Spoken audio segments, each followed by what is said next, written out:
ನಿಮ್ಗೆ ಸೌಜನ್ಯ ಪ್ರಕರಣದ ಪ್ರಮುಖ ಸಾಕ್ಷಿ ರವಿ ಪೂಜಾರಿ ಬಗ್ಗೆ ಲಾಸ್ಟ್ ವಿಡಿಯೋದಲ್ಲಿ ಹೇಳಿದ್ದೆ. ಸೊ ಸತ್ತಿರುವಂತಹ ಆ ರವಿ ಪೂಜಾರಿನ ಬೆಸ್ಟ್ ಫ್ರೆಂಡೇ ಈ ಭೀಮಾ. ಸೌಜನ್ಯ ಕೇಸು ಹೊರಗ್ ಬಂದ್ಮೇಲೆ ಆ ರವಿ ಪೂಜಾರಿ ಪಾಪ ಫುಲ್ ಟೆನ್ಷನ್ ಅಲ್ಲಿ ಕುಡ್ಕೊಂಡು ಊಟ ನಿದ್ದೆ ಇಲ್ದೆ ಓಡಾಡ್ತಾ ಇರ್ತಾನಂತ. ಸೊ ತನ್ನ ಬೆಸ್ಟ್ ಫ್ರೆಂಡ್ ನ ಆ ಒಂದು ಪರಿಸ್ಥಿತಿನ ನೋಡಕ್ಕಾಗ್ದೆ ಭೀಮಾ ಹೋಗ್ಬಿಟ್ಟು ರವಿ ಪೂಜಾರಿ ಹತ್ರ ಮಾತಾಡ್ತಾನೆ. ಯಾಕ್ ಮಗ ನೀನು ತುಂಬಾ ಟೆನ್ಷನ್ ಅಲ್ಲಿ ಕಾಣಿಸ್ತಾ ಇದ್ಯಾ, ಕುಡ್ಕೊಂಡು ಓಡಾಡ್ತಿದ್ಯಾ, ಮನೆಯವ್ರಿಗೆಲ್ಲ ತುಂಬಾ ದುಡ್ಡು ಕಳಿಸಿದ್ಯಾ ಅಂತ, ಇಲ್ಲಿ ಬೇರೆ ಯಾರ್ಯಾರಿಗೂ ಸಾಲಗಳು ಕೊಡ್ತಿದ್ಯಾ, ಏನ್ ನಿಂದು ಕತೆ ಅರ್ಥ ಆಗ್ತಿಲ್ವಲ್ಲ, ಇಷ್ಟೊಂದು ದುಡ್ಡು ನಿನ್ನ ಹತ್ರ ಎಲ್ಲಿಂದ ಬಂತು ಅಂತ ಭೀಮಾ ಒತ್ತಿ ರವಿ ಪೂಜಾರಿ ಹತ್ರ ಕೇಳಿದಾಗ ಆಗ ಕೊನೆಗೆ ರವಿ ಪೂಜಾರಿ ಬಾಯ್ ಬಿಡ್ತಾನೆ. ಅಂಡ್ ರವಿ ಪೂಜಾರಿ ಭೀಮನ ಮುಂದೆ ಏನ್ ಹೇಳ್ತಾನೆ ಅಂದ್ರೆ, ಮೊನ್ನೆ ಸೌಜನ್ಯ ಅಂತ ಒಂದು ಹುಡುಗಿಯ ಹೆಣ ಸಿಕ್ತಲ್ವಾ, ನಿನಗ್ ಗೊತ್ತಾ ಆ ಹುಡುಗಿ ಜೊತೆ ಹಂಗ್ ಮಾಡಿರೋದ್ ಯಾರು ಅಂತ.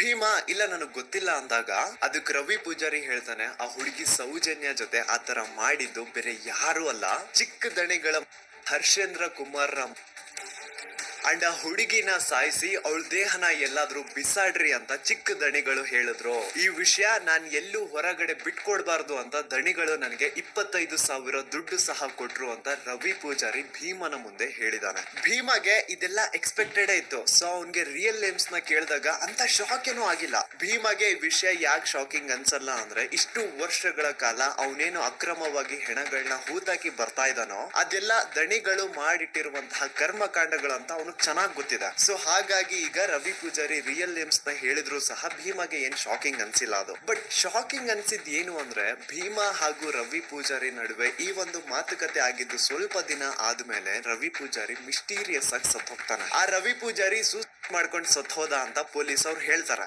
ಆದ್ರೆ ರವಿ ಪೂಜಾರಿ ನಿಜವಾಗ್ಲೂ ಹೇಗ್ ಸತ್ತೋದ, ಅವ್ನ ಯಾರು ಸಾಯಿಸಿದ್ರು, ಅವ್ನ ಯಾಕೆ ಸಾಯಿಸಿದ್ರು, ಇದೆಲ್ಲ ವಿಷಯ ಭೀಮಾಗೆ ಚೆನ್ನಾಗ್ ಗೊತ್ತಿದೆ. ಸೊ ರವಿ ಪೂಜಾರಿನ ನಿಗೂಢ ಸಾವು ಆದ್ಮೇಲೆ ಭೀಮಾಗೆ ಒಂಥರ ಮನ್ಸಲ್ಲೇ ಭಯ ಸ್ಟಾರ್ಟ್. ಒಬ್ಬ ರೂಮ್ ಬಾಯ್ ಆಗಿ ಇಷ್ಟು ನಿಯತ್ತಾಗಿ ಅಷ್ಟು ವರ್ಷಗಳ ಕಾಲ ಕೆಲಸ ಮಾಡ್ಕೊಂಡು ಬಂದಂತಹ ಆ ರವಿ ಪೂಜಾರಿನೇ ಇವರು ಉಳಿಸಿಲ್ಲ. ಇನ್ನು ನನ್ನ ಬಿಡ್ತಾರ, ನಾನ್ ಬೇರೆ ಇವ್ರು ಮಾಡಿರುವಂತಹ ಕೊಲೆಗಳನ್ನೆಲ್ಲ ಎತ್ಕೊಂಡ್ ಹೋಗಿ ಮಣ್ಣು ಮಾಡಿ ಬಂದವನು, ನಾನ್ ಎಲ್ಲಾದ್ರೂ ಇನ್ ಫ್ಯೂಚರ್ ಯಾರ ಮುಂದೆ ಆದ್ರೂ ಬಾಯಿ ಬಿಟ್ಬಿಡ್ತೀನೇನೋ ಅಂತ ನನ್ನ ಇವತ್ತಿಲ್ಲ ನಾಳೆ ಮುಗಿಸ್ತಾರೆ. ಈ ತರ ಒಂದು ಭಯ ಭೀಮನ ಮನ್ಸಲ್ಲಿ ಸ್ಟಾರ್ಟ್ ಆಗಿ ಭೀಮಾ ತನ್ನ ಇಡೀ ಕುಟುಂಬನ ಕರ್ಕೊಂಡು ಹಿಂದೆ ಒಂದೂನು ಸುಳಿವು ಬಿಡದೆ ಬೇರೆ ರಾಜ್ಯಕ್ಕೆ ಓಡಿ ಹೋಗ್ತಾನೆ.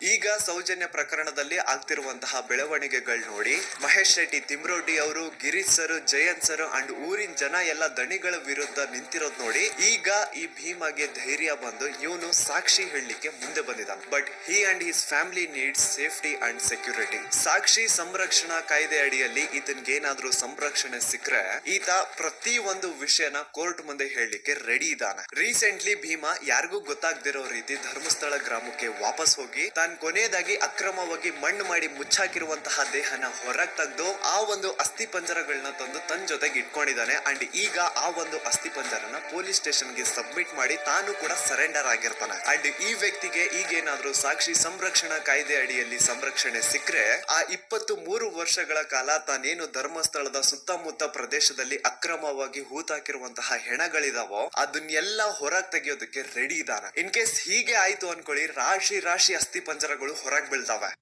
ಈಗ ಇಷ್ಟೆಲ್ಲ ಸತ್ಯ ಗೊತ್ತಾದ್ಮೇಲೂ ನೀವಿನ್ನೂ ಆ ನಕಲಿ ದೇವಮಾನವ ವೀರೇಂದ್ರ ಜೈನ್, ಅವ್ರ ತಮ್ಮ ಹರ್ಷೇಂದ್ರ ಜೈನ್ ಅಂಡ್ ಅವ್ರ ಇಡೀ ಕುಟುಂಬನ ಸಪೋರ್ಟ್ ಮಾಡ್ತೀರಾ ಅಂತಂದ್ರೆ ನಾಚಿಕೆ ಆಗ್ಬೇಕು ನಿಮ್ಗಳ ಜನ್ಮಕ್ಕೆ. ಸಾಕ್ಷಿ ತಾನೇ ಕೇಳ್ತಾ ಇದ್ರಿ, ಸಾಕ್ಷಿ ತಾನೇ ಬೇಕಿತ್ತು ನಿಮ್ಗೆಲ್ಲ.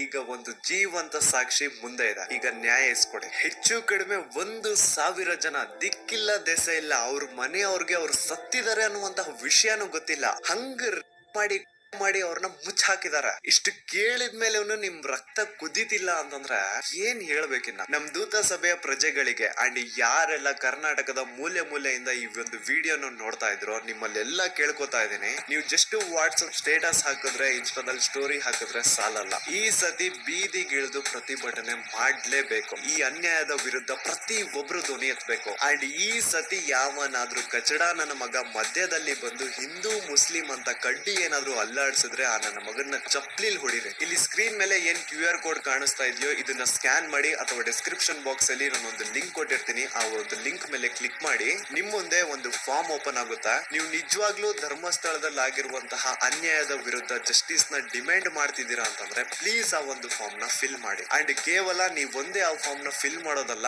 ನಿಮ್ಮವರಿಂದನೂ ಆ ಫಾರ್ಮ್ ನ ಫಿಲ್ ಅಪ್ ಮಾಡಿಸಿ. It will be